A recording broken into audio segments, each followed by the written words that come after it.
എല്ലാ കൈരളി പ്രേക്ഷകർക്കും എൻ്റെ വിനീതമായ നമസ്കാരം.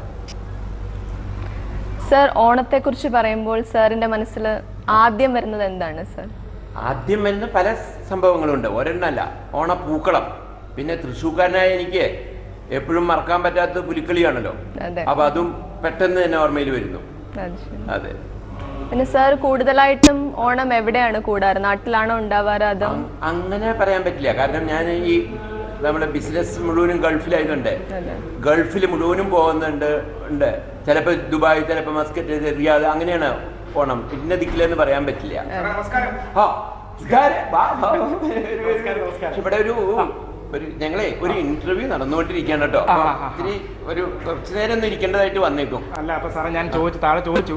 അപ്പൊ സാറിന് 1/2 മണിക്കൂർ ഫ്ലൈറ്റ് ആണ്, അപ്പൊ പോകുന്നത് ശരിയാണ്. പക്ഷെ നമുക്ക് ഇന്റർവ്യൂ വളരെ ഇമ്പോർട്ടന്റ് ആണ്, കാരണം കൈരളി ടിവിക്കാരാണ്. അപ്പൊ നമുക്ക് അത് കളയാൻ പറ്റില്ല. അല്ല, അത് വേണ്ട. ഞാൻ വന്നത് വേറെ ഒന്നുമല്ല സാർ, 1/2 മണിക്കൂർ കൊണ്ട് ഞാൻ പറഞ്ഞില്ല സാർ, ഒരു സിനിമയുടെ ഒരു കഥയുടെ സംഭവം ഞാൻ. എന്നാ പിന്നെ നമുക്ക് രണ്ടും കൂടി ഒരുമിച്ച് തന്നെ ചെയ്യാമോ നോക്കാം. എന്റെ ജീവിതത്തിൽ എപ്പോഴും അങ്ങനെയാണ്, പല സംഭവങ്ങളും ഒരുമിച്ച് തന്നെ ഹാൻഡിൽ ചെയ്യണം. ഒരുമിച്ചാക്കാം. അപ്പൊ എല്ലാവർക്കും ഞാനൊന്ന് പറഞ്ഞോട്ടെ, എല്ലാവർക്കും ഓണാഘോഷത്തിലേക്ക് സ്വാഗതം. അപ്പൊ ഇന്ന് ഞങ്ങളിവിടെ വന്നിരിക്കുന്ന പ്രത്യേകിച്ച് സാറിനോട് ഒരു കഥ പറയാൻ വേണ്ടിയാണ്. പ്രത്യേകിച്ച് അതായത് ഒരു നല്ലൊരു അവാർഡ് സിനിമയ്ക്ക് വേണ്ടി ഞങ്ങളൊരു പ്ലാൻ ചെയ്യുന്നുണ്ട്. Very good. അപ്പൊ ഇതില് പ്രത്യേകിച്ച് സാറിന്റെ അനുഭവങ്ങളൊക്കെ എന്താണെന്ന് അറിഞ്ഞെങ്കിൽ മാത്രമേ എനിക്ക് തിരക്കഥ എഴുതാൻ പറ്റുള്ളൂ. അപ്പൊ എന്റെ ഒരു കഥ എന്ന് പറയുന്നത് ചെറിയൊരു കഥയാണ്. അപ്പൊ ഇതില് ശുദ്ധനായ ഒരാള്, ഒരു അദ്ദേഹം കലയെ ഒരുപാട് സ്നേഹിക്കുന്നുണ്ട്, അങ്ങനെ ഒരാളെ പറ്റിയുള്ളതാണ്. അതൊക്കെ ശരി. എന്റെ റോൾ, ഞാൻ ആഗ്രഹിക്കുന്ന റോള്, അതായത് ഞാൻ ചെയ്യാൻ ഉദ്ദേശിക്കുന്നത് നിങ്ങളുടെ സിനിമയിലെ ഒരു ഗ്ലാമറസ് റോൾ ആയിരിക്കും. അത് തീർച്ചയായിട്ടും അതില് ഒരു ഹ്യൂമർ സെൻസും ഉണ്ടായിരിക്കും. എന്റെ പഴയ കഥ, ഞാൻ ചെയ്ത സിനിമകൾ നിങ്ങളൊന്ന് ഓടിച്ചു നോക്കൂ. ആനന്ദഭൈരവി, അറബിക് കഥ, ടു ഹരിഹർ നഗർ, അതിലെല്ലാം തന്നെ ഒരു ഹ്യൂമർ ടച്ച് ഉണ്ട്. അപ്പൊ ആ ഹ്യൂമർ ടച്ചോട് കൂടിയ ഒരു ഗ്ലാമറസ് റോൾ. തീർച്ചയായും നമ്മൾ അങ്ങനെ ഉദ്ദേശിക്കുന്നു. സാറിനെ ഇൻ ഹരിഹർ നഗർ എന്ന സിനിമ കണ്ടപ്പോ, പ്രത്യേകിച്ച് ഈ എയർപോർട്ടിലൊക്കെ സാറിനെ കാണുമ്പോൾ ആൾക്കാർ ഇങ്ങനെ ചിരിക്കാറുണ്ടോ? കാര്യം ബാഗൊക്കെ ആയിട്ട് നിൽക്കുമ്പോൾ ഇങ്ങനെ ആൾക്കാർ പെട്ടെന്ന് കാണുമ്പോൾ ചിരിക്കാറുണ്ടോ? ഇല്ല, അവരെല്ലാം സന്തോഷത്തോടു കൂടി തന്നെ വന്ന് എന്നോട് അവരുടെ സന്തോഷം അറിയിക്കാറാണ് പതിവ്. അതല്ല ഞാൻ ചോദിക്കുന്നത്, ആ ഷൂട്ടിംഗ് വേളയിൽ പെട്ടികളൊക്കെ ഒരുപാട് കാലയിലേക്ക് വീഴുന്നുണ്ട്. അത് പിന്നെ ജഗദീശന്റെ കൈ പിടിച്ചു വലിച്ചുകൊണ്ടല്ലേ. അത് മാത്രമല്ല, അവനെ അവിടെ വെച്ച് തന്നെ കൊടുക്കുകയും ചെയ്തു ഇഷ്ടം പോലെ.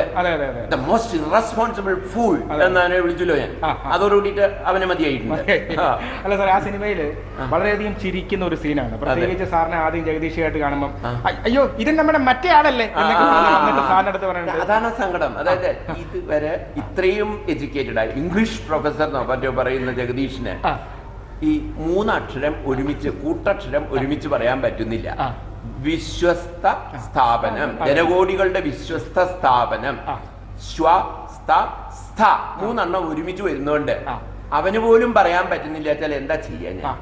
എന്നാൽ ഇത് ഞാൻ 1000 തവണ ടിവികളിൽ പറയുന്നുണ്ട്, ഞാൻ തന്നെ പറയുന്നുണ്ട്.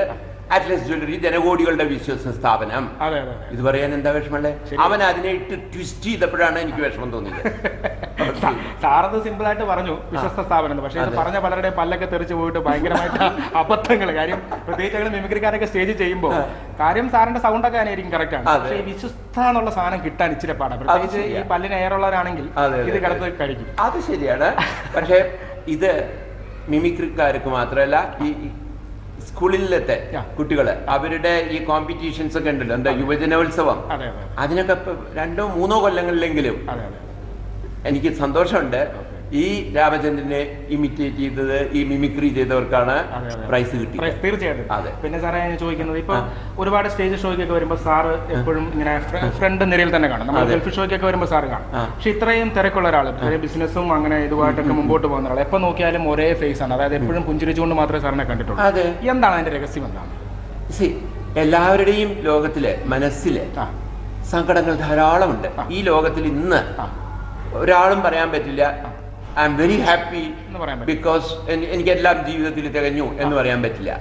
പിന്നെ എൻ്റെ ദുഃഖങ്ങള് ഞാനിങ്ങനെ കാണിച്ച് വളരെ മൊറോസായിട്ട് ഇരുന്നാൽ, വാസ്തവം പറഞ്ഞാൽ ഇന്ന് നിങ്ങൾ ഇന്റർവ്യൂ പോലും എടുക്കാൻ ഈ കുട്ടി വരുമായിരിക്കില്ല, ഈ കഥ പറയാൻ നിങ്ങൾ വരില്ല. ഇതെന്തൊരു മനുഷ്യൻ, ഏത് സമയവും ഒരു വളരെ ഒരു ഭാവം, മുഖം, ഒരു ദുഃഖം, എന്തിനാ? അപ്പൊ നേരെ മറിച്ച് ഞാൻ എൻ്റെ ഈ ദുഃഖങ്ങൾ പറഞ്ഞാൽ നിങ്ങളെ കൊണ്ടത് മാറ്റാനും പറ്റില്ല. അപ്പോൾ ഏറ്റവും നല്ലത് ഏത് സമയത്തും പുഞ്ചിരിച്ചുകൊണ്ട് നിൽക്കുക. ഇത് ഞാൻ എൻ്റെ സ്റ്റാഫിനോടും എല്ലാവരോടും പറയുന്ന കാര്യമാണ്. ജീവിതം എന്ന് പറയുന്നത് വളരെ ചെറിയൊരു കാലത്താണ്. എത്ര കൊല്ലം എന്നുള്ളത് നമുക്ക് ആർക്കും അറിയില്ല, എപ്പം മരിക്കും എന്നുള്ളത് ആർക്കും അറിയില്ല. ആ ഉള്ള സമയത്ത് ഏത് സമയത്തും പുഞ്ചിരി, ഈ പുഞ്ചിരിയാണ് മനുഷ്യനെ മനുഷ്യനാക്കുന്നത്. അതാണ് എൻ്റെ മെസ്സേജ്. തീർച്ചയായിട്ടും തിരുവോണമായിട്ട് നമുക്ക് അങ്ങനെ ഒരു നല്ല മെസ്സേജ് കൂടി പ്രേക്ഷകർക്ക് കിട്ടിയിരിക്കുകയാണ്. പിന്നെ സാറേ ഒരുപാട് ഈ ഇന്റർവ്യൂ കളയരുത് കേട്ടോ. നിങ്ങൾ കഥ പറഞ്ഞോളൂ, ഇവിടെ ഇന്റർവ്യൂ നടക്കുന്നുണ്ടെന്നുള്ളത് മറക്കരുത്. എന്താ സാറേ ഞാൻ പറഞ്ഞത് തിരക്കഥ ചോദ്യങ്ങൾ ചോദിച്ചാൽ അതെ ഇടയ്ക്ക് കുട്ടിയും ചോദിച്ചോളൂ. ഞാനൊരു ചോദ്യം ചോദിച്ചോട്ടെ അതെ സാർ, ഈ സിനിമയും ബിസിനസ്സുമായിട്ട് സാർ എങ്ങനെയാണ് റിലേറ്റ് ചെയ്യുന്നത്? ഒരു റിലേഷൻ ഒന്നും ചെയ്യുന്നില്ല. ഞാൻ ബിസിനസ് അവിടെ ചെയ്യുമ്പോൾ അവിടെ ബിസിനസ് ചെയ്യുന്നു. പക്ഷെ അതിലൊരു റിലാക്സേഷൻ കിട്ടാൻ വേണ്ടി മാത്രമാണ് ഞാനിപ്പോൾ സിനിമയിൽ അഭിനയിക്കുന്നത്. ഈ സിനിമയിൽ അഭിനയിക്കുന്ന സമയത്ത് ഈ ബിസിനസ്സിനെ പറ്റി കംപ്ലീറ്റ് ആയിട്ട് മറന്നിരിക്കും. ആ സമയത്ത് ഞാൻ എൻ്റെ ഈ റോൾ എങ്ങനെ ഏറ്റവും നന്നാക്കാമോ അത് മാത്രമേ ഞാൻ എൻ്റെ മനസ്സിലുള്ളൂ. രണ്ടും കൂടെ എങ്ങനെ ഇത്ര ഒരുപോലെ കൊണ്ടുപോകാൻ സാധിക്കുന്നു? അതിപ്പോ 10 ദിവസം അവിടെയും 10 ദിവസം അവിടെയും. അപ്പൊ പിന്നെ വിഷമമില്ലല്ലോ. പറഞ്ഞ സിനിമയ്ക്ക് വരുമ്പോൾ ബിസിനസ് എല്ലാം മറക്കും പറഞ്ഞു. അതെ, അങ്ങനെ മറക്കുമ്പോൾ ബിസിനസ് നഷ്ടങ്ങൾ ഉണ്ടായിട്ടുണ്ടോ? അങ്ങനെ നഷ്ടമൊന്നുമില്ല. കാരണം ഇന്നത്തെ കാലത്ത് എല്ലാം ഈ ടെലിഫോണൊക്കെ ഉണ്ടല്ലോ.